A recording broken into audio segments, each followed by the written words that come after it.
All Okay, set? let's go. Welcome to the Sports Wrap. George Ringer, middle of July. 15th, the Ides of July or something like that. Yeah. Happy birthday, Uncle Paul. Yes. 70. See? 70. Did good, Uncle Paul, and happy anniversary to my daughter and son-in-law. You're catching up, Paul. I think it's 8 years, if my math is correct. 2017, I think they got married. So there's our happies and all the rest of that stuff. And did you sit down and watch the home run derby last night, like Eli and I did? I got to congratulate Cal Raleigh for these guys were smacking homers. There was a couple that went 500 feet or more, and not too shabby. A couple I saw 490, and Raleigh, that's the first catcher to ever win it, by the way. Okay. And he is, he looks like he can hit it a ton. He's a catcher. He's got 38 home runs, one short of the record before an All-Star break. Yeah. Where can he get to? How many is he going to hit? I don't know, but they just keep on popping him, and he's got a couple of other people chasing him that aren't that. I mean, Ohtani's leading off the National League tonight. He's the leadoff. Are we talking 65? Maybe. Are we talking? We're still putting that barrier at 61, 62. I mean, without the roids. We're only halfway there. And sometimes in the fall and stuff, maybe the ball doesn't quite travel so far, but they can start hitting 2 or 3 a day, and they will be looking for him. I mean, I'll tell you, I watched one Twins game last week from first inning to ninth inning and saw a batting display that I've never seen before. You must be talking about Saturday's game, huh? It was incredible. He starts off with a single, then gets a triple, then gets a double, gets another single. No. Can he hit it for the cycle? On an 0-2 pitch. There it goes, and he knew as soon as it left the bat. And, everybody there was screaming out of their minds. I was in the solarium screaming out of my mind, because I don't remember the last time I watched anybody hit the whole circuit. But only the 12th Twin ever. Surprised me. I mean, in 60 plus years, it's only the 12th time a Twin has done it. Yeah. And besides, the man is just playing out of his ever-loving mind. He was 3 for 4 the next day, and they lost. But he can get on base a lot. He can run a lot. He can do an awful lot of things. The man's having fun, and I think he likes playing for the Twins. I think he likes the situation right now. But this is the player we always hope for. I would agree. This is what we've been expecting for the last 10 years. They mentioned last night during the home run derby that he was drafted in the first round in 2012, I believe, and that him and Tommy Watkins have been together since 2014. And I'm like, when they got to Class A ball in Cedar Rapids, and I'm like, I watched him in Beloit, Wisconsin, when they were playing Class A. Him and the big fella. I've already put his name out of my mind. The guy couldn't hit a ball. He could hit a home run 5,000 feet, but he couldn't hit a ball. The second. Why can I not think of him? Yeah. Anyway, it doesn't matter. So you guys are out there going, how do you not remember that, Tim? But anyway, 20 home runs in the first round of the home run derby last night. Then he went into line drive mode. He couldn't find the range in the second. But boy, round. I'll tell you, he was hitting some hot line drives, and you could just see it. Because face it, baseball isn't a matter of just hitting home runs. You wouldn't know that, but this guy can hurt you in so many ways. And he's facing some of the top pitchers, Sure. And tonight he's gonna have to get another one. And let me see, I got it. Who's? Yeah, I mean the biggest thing is what inning is he coming in? Joe Ryan got named to the All-Star team over the past week. As no surprise. As a replacement. So. Derek Skubal is. Imagine that.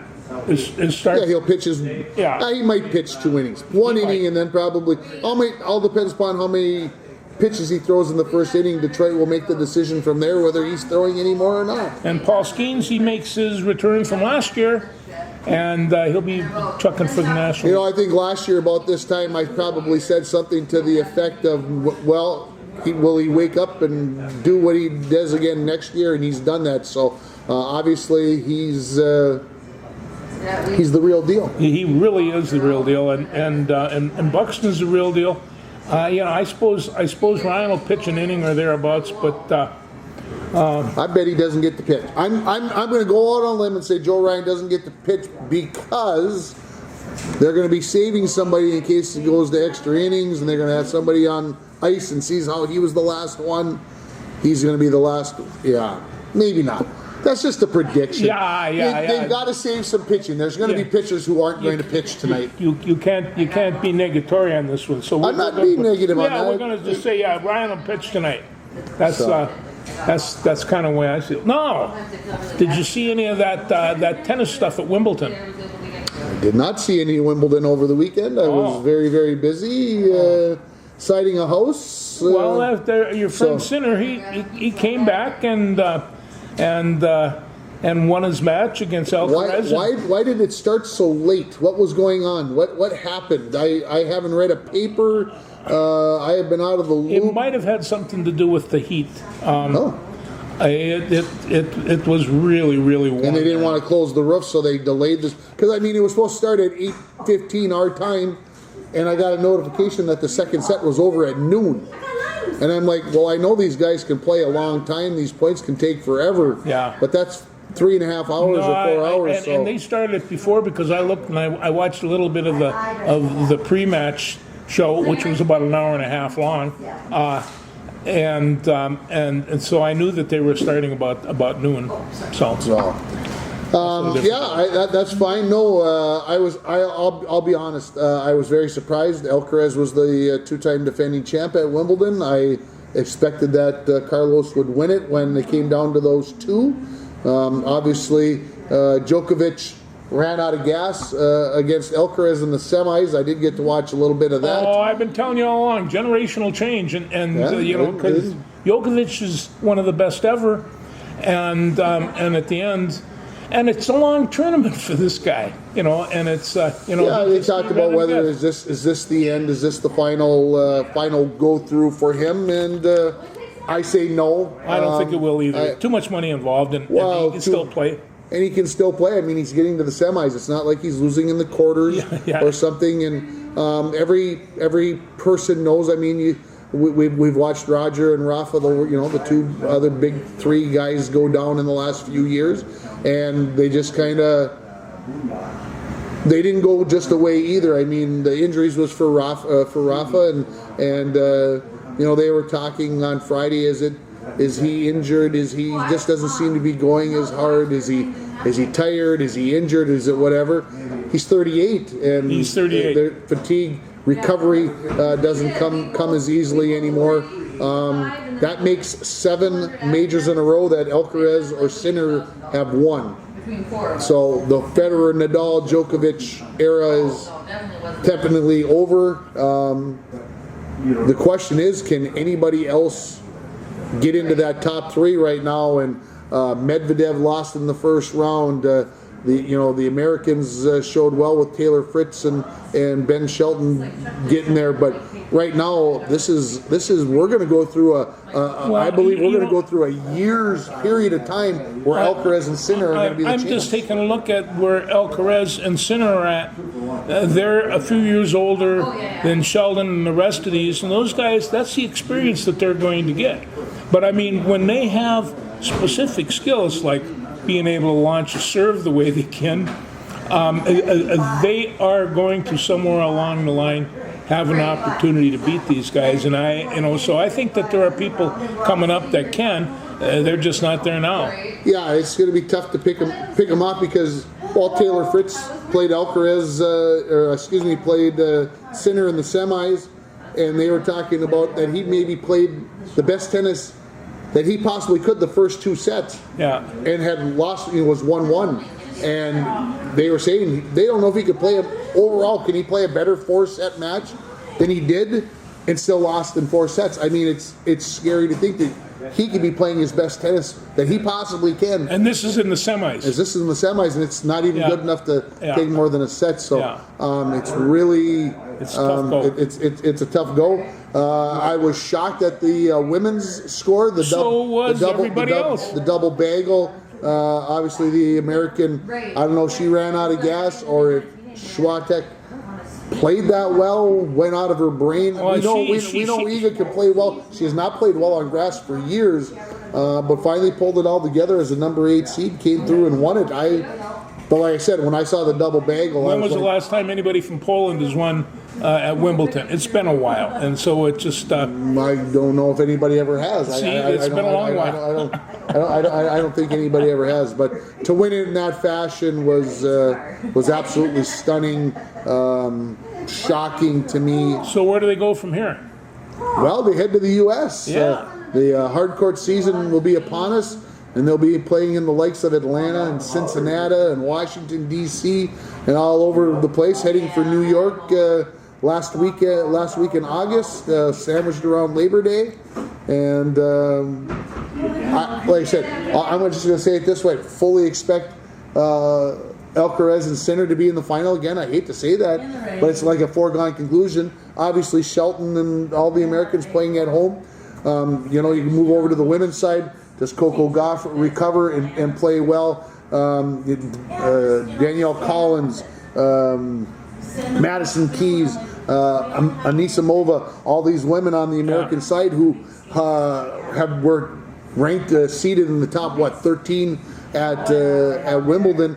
How do they fare at home playing on their but in the top 10, half of them were gone at the end of the first week, the first couple of days. So, you know that the competition there is cutthroat, and it's very, very good. I even hate to say this, but considering I have no idea about the game, turning into a bit of a tennis fan, and I watch them work, and the way they're slipping and sliding, are we going to see some? I mean, there's potential injury every time they stretch, Yeah, the scary part is they're even going to be doing that sliding stuff on the hard courts, and I'm not sure how you really do that because, I know our hard court that used to be here by Kerry Park in International Falls is not compared to what they are on, but I don't think you'd be skidding in my tenny runners here like those people do. They make it. They can do things that you can't do, and I think anybody who's played tennis, you appreciate what they can do, hitting the ball 140 miles an hour or 115 miles an hour or 20 for the women, to be able to hit the ball on the run. The slices, the drop shots, the changing of whatever. And I think that's why we watch sports, because we know if you've ever went out and tried it, you know how hard it is, and they do it very well. Sinner was hitting some shots on the slide, and the commentator said he's getting more comfortable sliding now. So you get comfortable sliding like that and hitting the ball like that. And I think the point they're trying to make there is you have to learn how to. They've been sliding on the clay for 3 months, because late March they start the clay court season, or mid-March they start the clay court season, and they play through the French Open into early June. And so you learn how to slide on clay. Well, then they immediately switch to grass, which is on the opposite ends of the spectrum. It is. And now you got to go and learn how to slide on the grass, because that's what players are learning to do. They're learning to slide. Now they're going to go to the hard courts, and they got to learn to. Well, and also when you take a look at the court on grass, there's parts of it that I'm sure are a whole lot harder than the other parts. Yeah, the other ground are hard, the ground, and So anyway, I enjoy watching them on clay. It was like watching a hockey player. What's your favorite court to watch? Well, I love grass, because you just don't get grass season lasts less than a month. Yeah, and so that's what makes watching Wimbledon.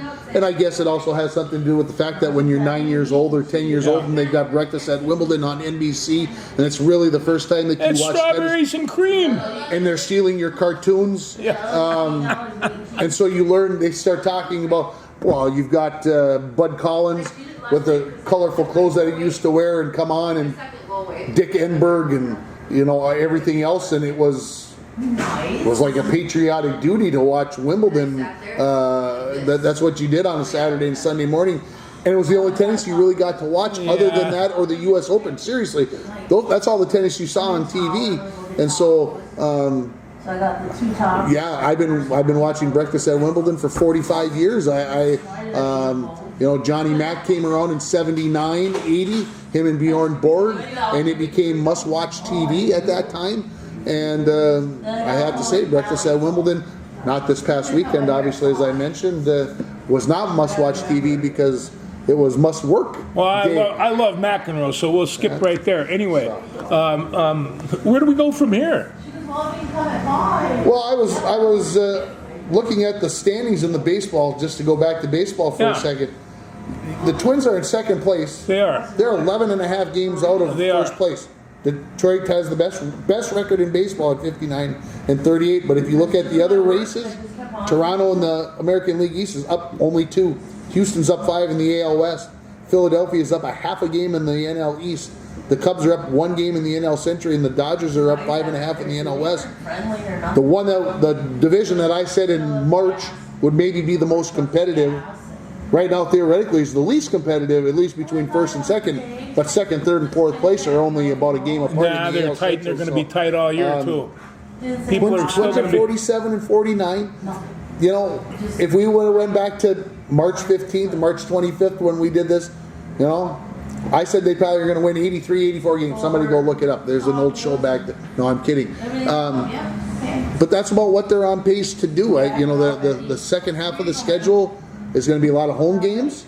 They've played the most road games of any major league team in the league. So they're going to have a heavy home. Hopefully that means some wins, a little bit more rested, and other teams more tired coming to Target Field. So they're right there. Right now, I say this about the Twins: they are fun to watch. They got. The only person I heard say is my brother this weekend, and he said they are unfun to watch because they play the game of baseball the wrong way. Wow. Well, I'm not of that opinion, but I'm watching Harrison Bader. I'm watching Correa back, where he's supposed to be. They've got first base kind of settled up a little bit with Cody, and so and they got a solid outfield. They're a little bit weak still at the catcher in terms of hitting, but that's because Vasquez has to hit once in a while. He isn't hitting worth anything. But other than that, that's not a bad baseball team. We have seen worse. Oh, definitely saw worse. No, no, my brother, he gets pretty particular about his baseball. And, somebody throws what he deems to the wrong base, or, they take a pitch and, well, why did they take that pitch, or why did they swing at that pitch? Well, if you're a major league hitter, you know that sometimes you're guessing, you're predicting what you think the pitcher is going to pitch. And so you're expecting fastball and it comes curveball and you look like a fool. Yeah. Or you're expecting curveball, it's a fastball, and you're standing there with your hanging out, and there's a fastball right down the middle of the plate, and you're going off. And you've been seeing 98, 100 miles an hour pitches, and he throws a changeup. Now this is going to mess you up. So it's the hardest thing to do is hit major league hitting, and this is from major league pitching. This is from the best hitters in the world. So you watch these guys work. How much batting practice do these guys go through every day? And they're not good enough. That's according to my brother. Oh, wow. You were just talking about Wimbledon. You asked where we wanted to go. I think we should talk British Open golf. Oh, boy. Or the Open golf, if you're. I see McIlroy. He wants to go home. Well, I was from the Scottish Open. He said that the greens there were, and you can fill in the rest of it. Rory got the Grand Slam, and now feels like he can say anything that he. Well, he's a proud Irishman, and you have to accept him for what he is. Does that mean you got to be mean to the Scottish people? Come on now. No, that never happened historically. They're going to Royal Portrush. Royal Portrush. Do you know where Royal Portrush is at? Actually, I don't. I'd have to have a map. It's along the sea, I'm going to guess. I am too, because all their major ones are by the sea, so that you get the weather. And, of course, it'll start Thursday morning 12:35 a.m. our time is the first tee time. 12:35 a.m. Our time, 6:35 over at Royal Portrush. They're a little bit north, so they get up. They can tee off at 6:35, and then the last. I can wake up at midnight and watch golf. You can get up at midnight and pour yourself an orange juice or whatever, Yeah. and start watching golf at 12:30 in the morning. Yes, that is possible.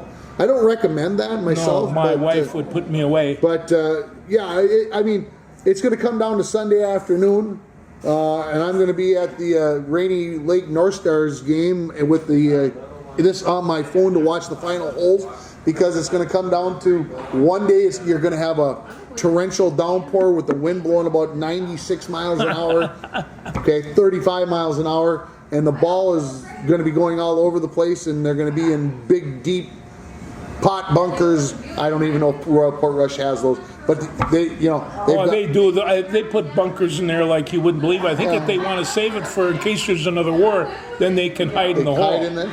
So it's links golf. You're going to see players have to adjust their games, and of course, like I said, it used to be the British Open. Now it's just the Open, which the arrogance is. Well, you mind-boggling. really don't know what the elements are going to give you, and I mean, I've seen those people out there in rain gear and stuff trying to. It's a tough thing to play when you're on the North Sea. Pretty sure though, whoever's leading after Friday won't be the guy who wins on Sunday. That's pretty much what I've learned with the Open, is that it's just that way. Yeah. Have you been following along with the Tour de France at all? I mean, be honest. I'll tell you what. I think today is the 11th part. I could be very. And so I did notice that in the top 20 racers there were no Americans. So, those Europeans are, they're pedaling their butts off. I know they had a big crash here a couple days ago. I saw something with that, but no, I just, since the whole blood doping thing, it's been kind of tough to get back into it. And of course, it's not, you got to be on Paramount to watch it, and it's just like I don't, anyway. And of course, my job used to allow me to, kind of sit around in the mornings, Yeah. and I don't get to sit around in the mornings anymore. Well, I don't know, but I did catch I think it was from Denmark, but it was a dart throw contest, and it was like the Baltic. The Baltic Open or something? I don't know. Well, I probably would have been watching that too if we'd have been around on Saturday. I'll have to show you a picture of how good the house looks after we get off the air here. So. Yeah. We got to watch a little bit of the Lynx while we were on our trip last week. They had lost 2 of 3 and then beat Chicago yesterday. They're 19-4, leading by 3 games in the standings. Well, yeah, and I took a look at some of those standings there, and I think they lost that game to Chicago because of little lackluster defense that happens to all basketball teams from time to time. And I think they got it back yesterday, and and they took Chicago 91-78, and Collier had another 29 points, 4 rebounds. She is getting criticism because she has some second jobs, and one is Unrivaled is an organization that advocates. She's getting criticized for this. Okay, keep going. And she's the vice president of the WNBA Players Association, and I just think there have been players. They don't pay these women enough only to have one job. If you're not Caitlin Clark, you have to have something else. Well, and I'm going to tell you right now, Fiza Collier right now will wax Caitlin Clark. She is that good of a basketball player, and she's photogenic. How do you say beautiful? She really is confident about herself. She's a hardcore athlete, and as it turns out, businesswoman. And so Michael Jordan was a businessman. Oh boy, and was he a good one? He was a good one, and he also was out golfing and gambling and doing all this business. So he still sells Air Jordans. They need to back off Nafisa. She's doing what she needs to do if the WNBA would pay her what she was worth, she wouldn't have to be doing all this other crap. That's exactly right. And if they added a few more games to get a few more people going involved in this, But when it comes down to crunch time and championship time and stuff like that, people are going to be watching these people because these women are fantastic athletes, and it's there's a reason why she was one of the captains to pick the All-Star teams. Her and Caitlin Clark, because that's what she deems. That's what she's. They give her the responsibility, and she accepts that. That is the sign of a champion, and whatever she has, she's got it. They play second place Phoenix tomorrow. That's the last game before the All-Star break, which is coming up this weekend. So I don't think I'll get to probably watch the WNBA All-Star game, although as much as I'd like to. It's on the weekends, and summer it's tough. It is, and I want to watch because so I can just show me how many great athletes there are out there. I know how many great athletes are playing in the NBA. I mean, all of them. But I don't know who these women are. They come from all over, and I don't see enough of all the teams. And there aren't that many teams, and I think that they're going to get more teams or get more games, and this is going to expand. I never thought it would be where it is right now. Yeah, they extended the season to 40 games this season, so that's the start. Obviously, more games means more money, but yeah, the new agreement is going to be the pay will be. A lot of these ladies are getting done with the season here and then going to Europe, Turkey, Europe, Australia to go play more and make more money playing over there. So. Hopefully it'll all work out. Yeah, we had that girl that went to Russia. That didn't work out for her though. Yeah. So, a little soccer. There. The Loons picked up a nice win on Saturday. Beat San Jose. The Earthquakes 4-1. That's a great name, the Earthquakes, especially in San Jose. I like that one. They are in second place, 2 points behind first place San Diego, and they get LAFC tomorrow at home. The Loons do. And then last week they beat Chicago in the U.S. Open Cup. A little scary. I don't know if anybody got to watch that game. Chicago took a red card in about the 20-something minutes, and Minnesota played from behind, tied it up, and then went to overtime, scored a couple goals in overtime. It was a very, we talked about this on our trip. A lot of people say watching soccer is tough to do. That match was easily some of the most fun, and like I said, Minnesota was playing, so there's whatever there, but it was there was always something going on. It was nobody was sitting back. They were trying to win. A lot of times you see teams playing for ties, and whatever, and this was not that situation. So I look at this soccer match, and when I can watch it, I'm viewing an expanded hockey game because they are so much alike.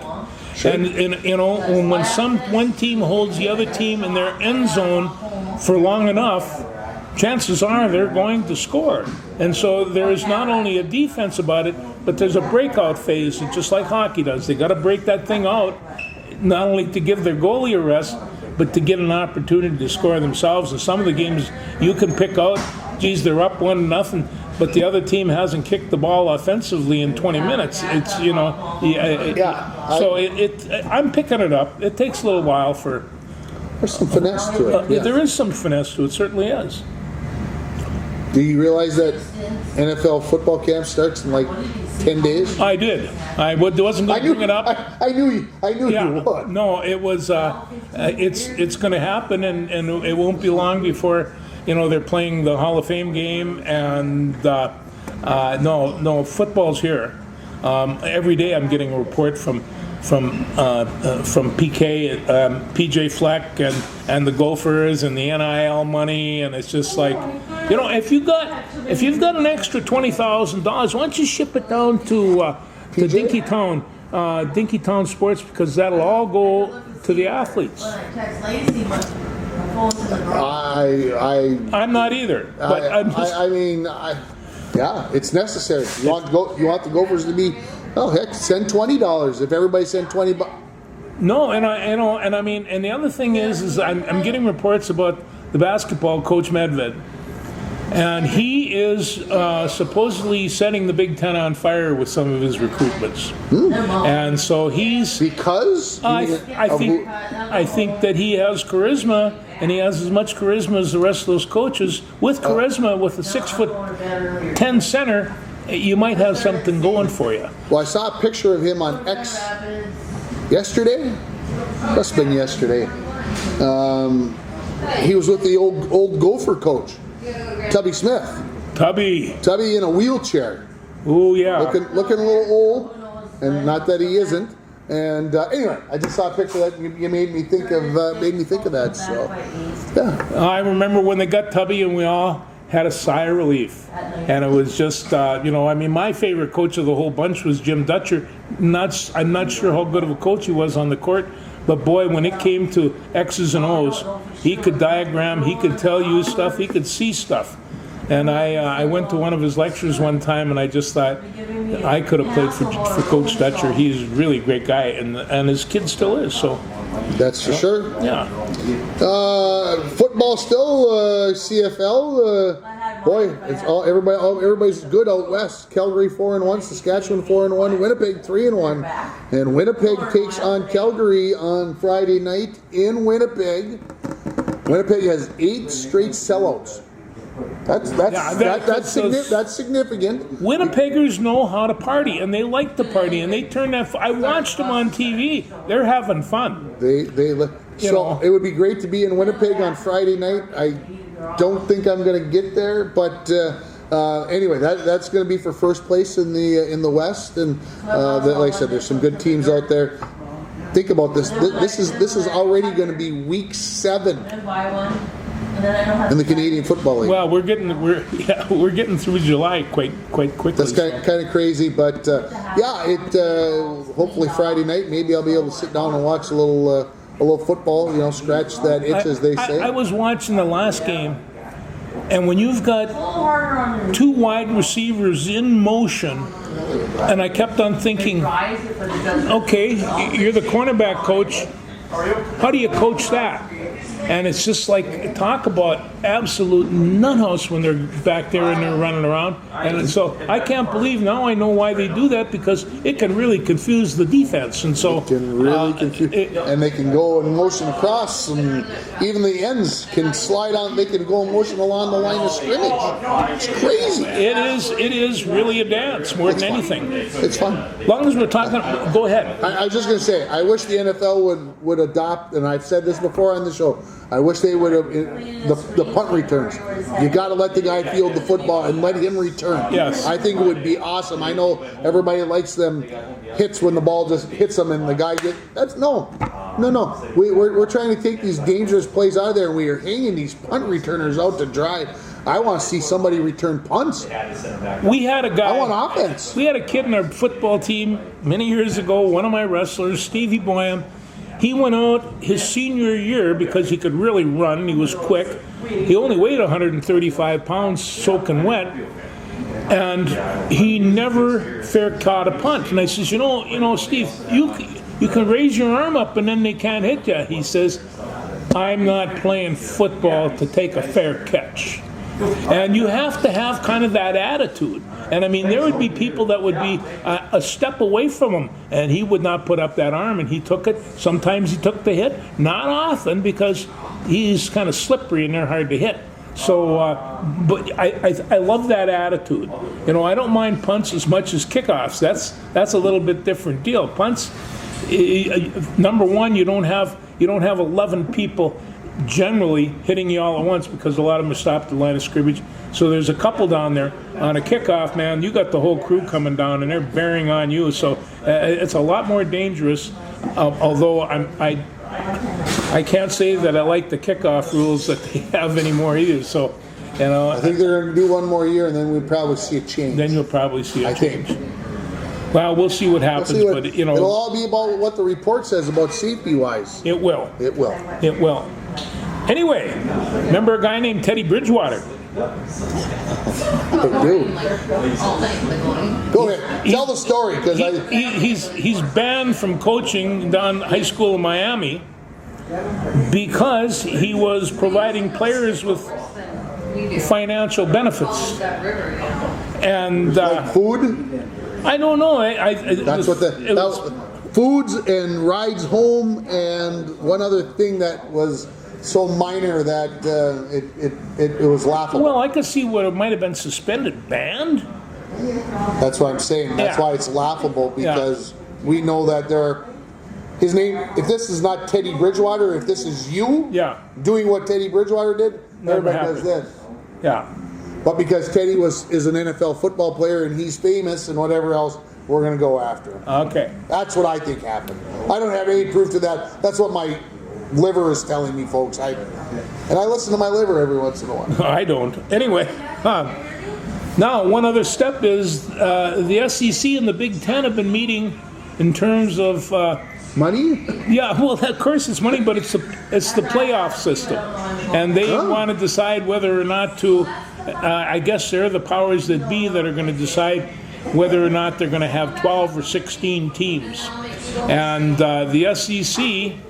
Apparently don't want 16 teams. Apparently they don't think they could put 4 more onto that bracket. But they're pretty good with 12. And of course the Big Ten, because they're a lot bigger conference, and also the fact that the Big Ten has won the last 2 championship games.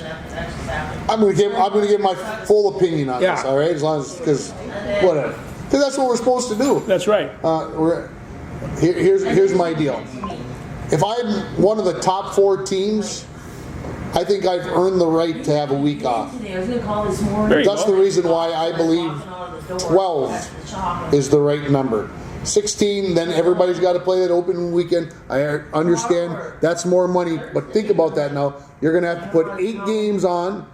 Probably 2 on Friday, 3 on Saturday, 3 on Sunday. Yes, a football person's delight, but those are weekends that you're also competing with the NFL. That's pretty nice. And so you all of a sudden are starting to think about where do all these, if you leave it at 12, you only got 4 games. Now you can play 1 on Friday, 1 on Saturday, 1 on Sunday, 1 on Monday, or whatever, so that you're not competing, or 2 on Friday and 2 on Saturday, so you're not competing with the NFL.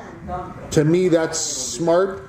Well, money-wise, people are going to be watching the games. They're going to expand it to 16 because people are complaining that there were some teams that didn't get in. The thing of it is, if you went to 16 teams, you would have 8 or 10 teams that would complain. That wouldn't. That's why that whole argument is just full of. It's like Swiss cheese. Yeah, it does not work. No, it does not work. It doesn't work for me. That's why right now they were at 64 for the men. They went to 68, which is absolutely ridiculous. Now they're talking about going to 76. Yeah. And they're like, well, these teams that could win it aren't getting in, and I'm like, no. Pretty soon 70. All it is, it's watered down. You're watching too many games that don't mean anything. It's like, okay, let's take the Big Ten tournament, men's basketball, 15 teams, right? 9 plays 15, 10 plays 14, 11, blah blah blah. All right, or whatever it is. 10 and 15, sorry. And now you got these 3 games on Wednesday. They got to win. These 6 teams that are 10 through 15 have got to win 5 games in 5 days. Who plays basketball during the season where you play 5 games in 5 days? No. It's so stupid. And then it's gotten so bad that the Big Ten Network doesn't even want to show the 3 opening day games. It's the Big Ten tournament. They don't even want to show the Big Ten tournament on the Big Ten Network. They got to put it on Big Ten Plus because they know nobody's going to sit and watch these games. So we're going to put them over here where we know we're going to have it on the air, and you should feel bad that you didn't watch it because you didn't pay to watch it. I just more isn't necessarily better in this case. No, and I one of the things about it is now that our athletes are getting paid, in some cases getting paid a lot. I don't want this to be kind of shoved in your face. Hey, you're getting paid to do this, because that doesn't even succumb the fact that some of these college football players are going to be playing 16 games a year, and that is an awful lot of games.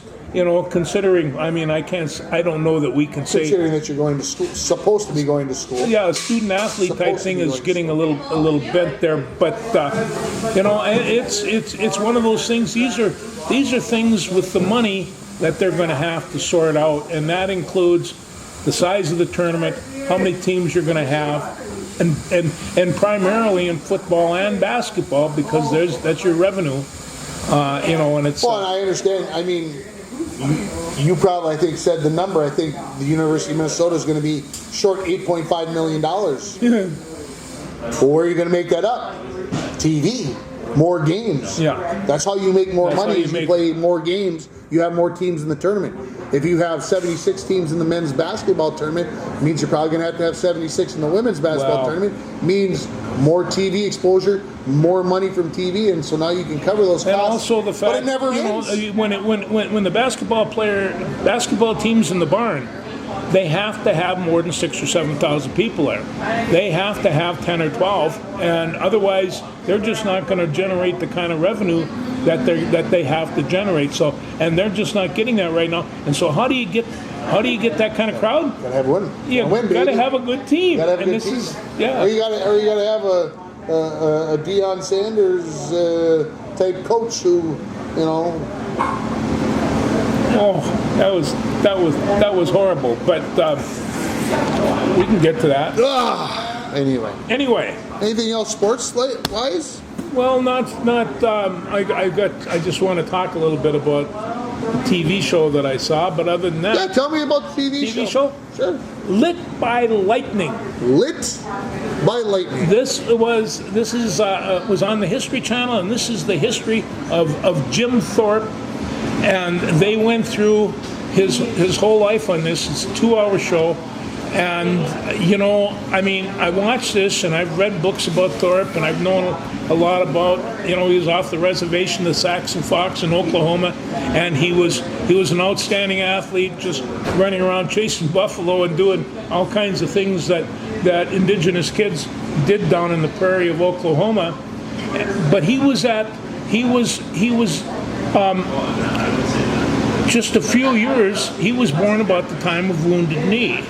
And just a few years later, the government came in for boarding schools. And so they came in, and his dad thought that maybe going to the boarding school might save his life, it might give him some opportunity. So he sent them, and of course, Jim, he didn't much like being inside or learning, doing the rest of this stuff, so he ran away.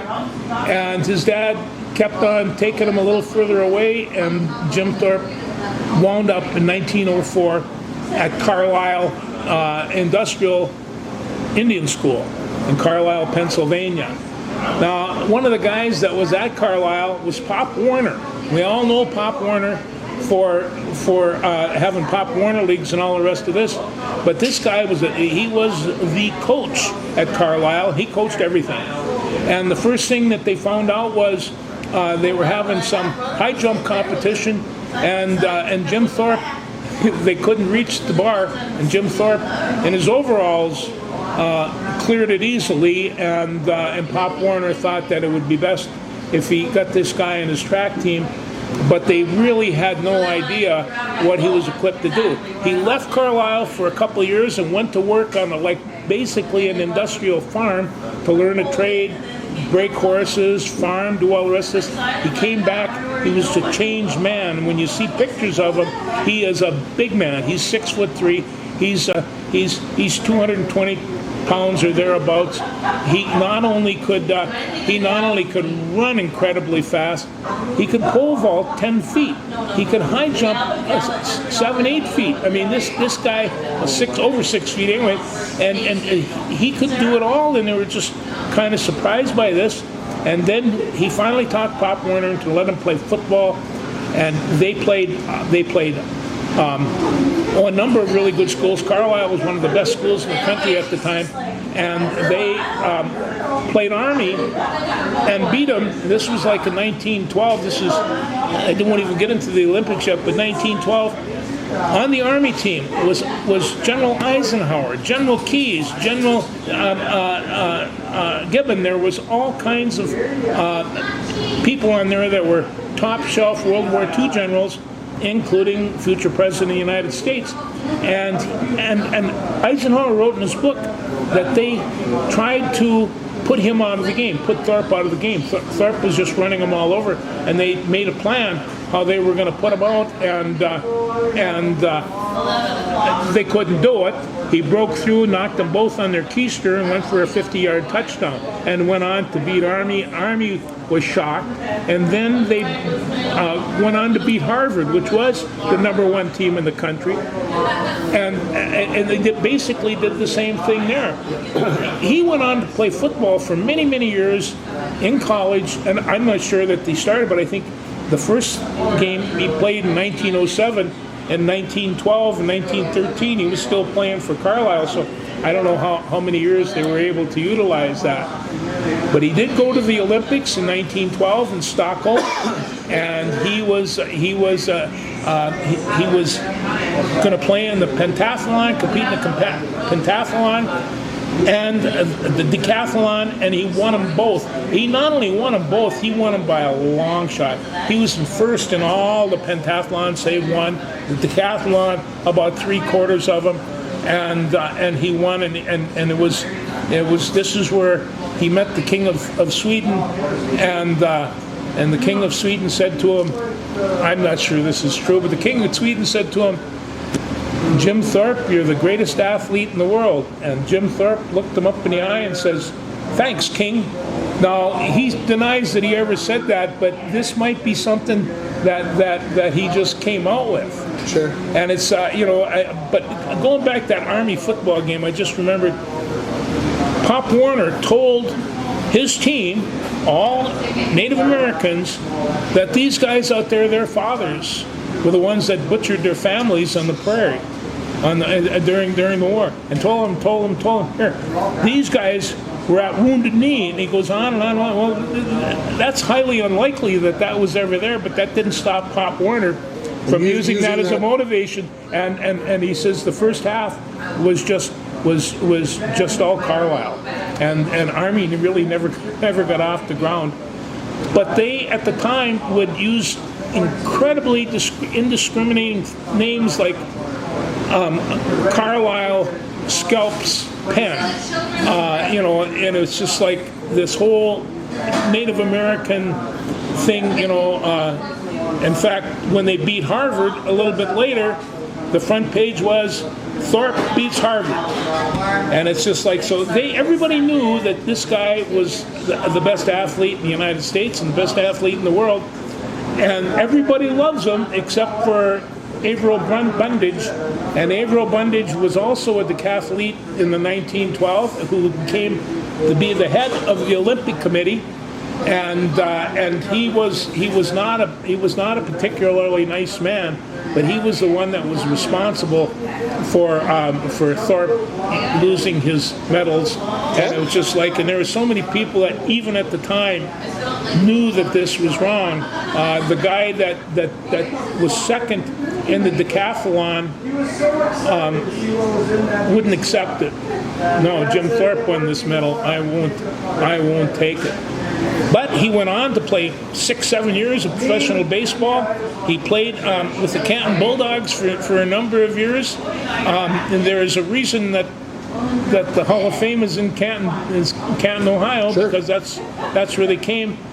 He talked about an all-star game in which he played against Knute Rockne. And as the story goes, he hit him a little hard and knocked him unconscious. So the man walks away with myth after myth. I heard an interview of him from the 50s, and here was a man, a very articulate, intelligent man, talking in a tone of voice that you wouldn't think that this came from anybody involved with the Carlisle School. He was just amazing, and it's such a big part of the evolution of not only football but of sports, but of our social consciousness. He never let that get away with him, and he always knew what he was doing and what it was about. But anyway, it's called Lit by Lightning. Get a chance to see it. It'll be on the History Channel again. You will really, really enjoy it, and it's enough about that. What else? You got anything else on that piece of paper? Let's see here. No? You don't want to talk about Samantha Fish, do you? Well, I did say this. in my notes about Byron Buxton is hot, hotter than Samantha Fish. So would that cover it? Boy, I don't know about that. Hey, you're still getting blushing there, Tim. That's all right. No, Samantha Fish in concert Wednesday night in downtown Minneapolis on Hennepin Avenue. Good stuff before Christone Kingfish Ingram. I think how would you? You know, I can see the Kingfish a nose guard. Oh, good heavens! Yes. Just yeah. Hard to move, especially when he's holding a guitar, and I can't see him without a guitar. So, but he was an incredible young man, and that's certainly a bucket list. Thank you for it was a good trip. It was a good trip. We were out and back and home, and everything went pretty well.